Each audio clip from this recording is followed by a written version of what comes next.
Good morning, everyone, and welcome to the PivotBoss pre-market video for Friday, November 19th, 2021. I am Frank Ochoa, aka PivotBoss. Here's a look at the daily time frame of the ES. You'll notice right here the ES has shown early rejection. A push to highs has now seen rejection, and price is approaching and testing the previous session's midpoint. This is showing early signs of rejection, a higher high at this zone right here, and that could open up the door to a swing back to these recent lows, kind of what we talked about before.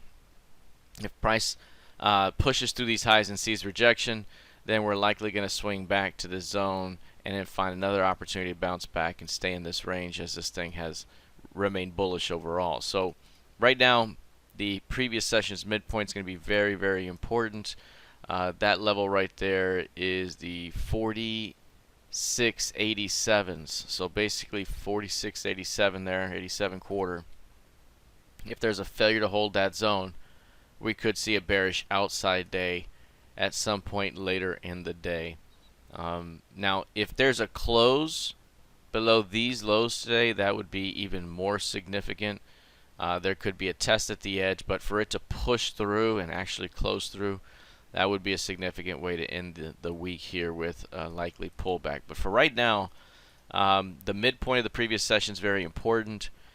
Typically speaking, in an uptrending market, even if we pull back like this, there can be a hold and this thing can close back on highs. So got to keep an eye on that 46.87. A failure there opens up the previous low. Here's a look at the NQ. The NQ right now up 0.4%. This one's stronger, relatively speaking, than the ES. It is up on the day. It is above the previous session's high and close, and it continues to push to a new high after that recent pullback and retest of the FOMC key level.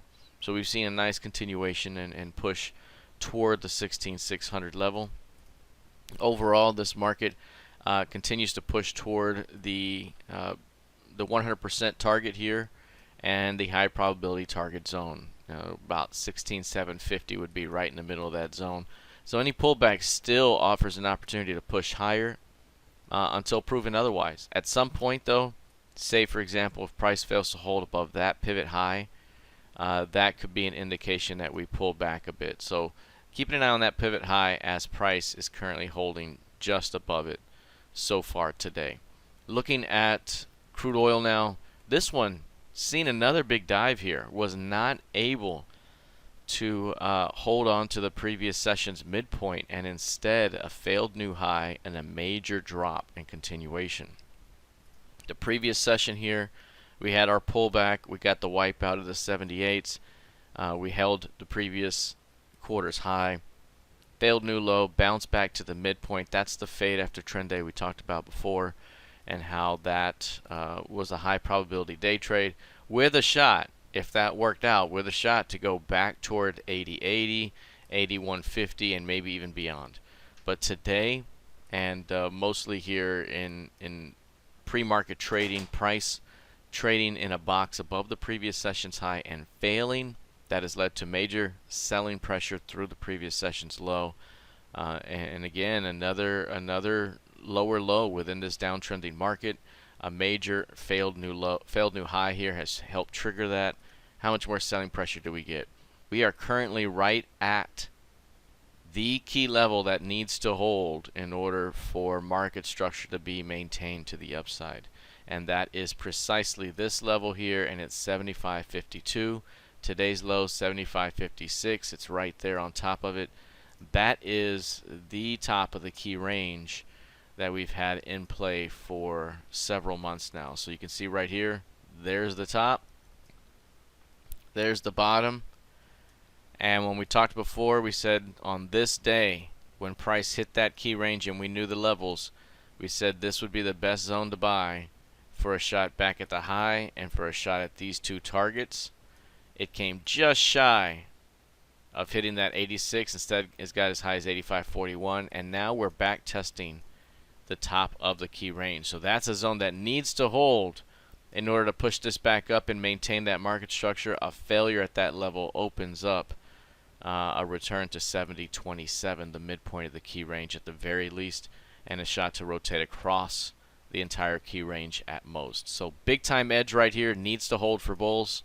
Failure could be significant. Let's take a look lastly at gold futures.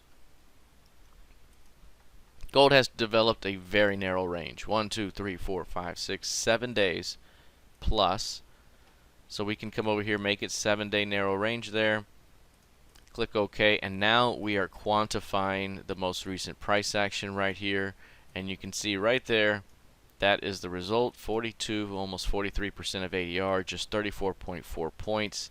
Tends to average about 77.5 points on that type of 6-day range basis.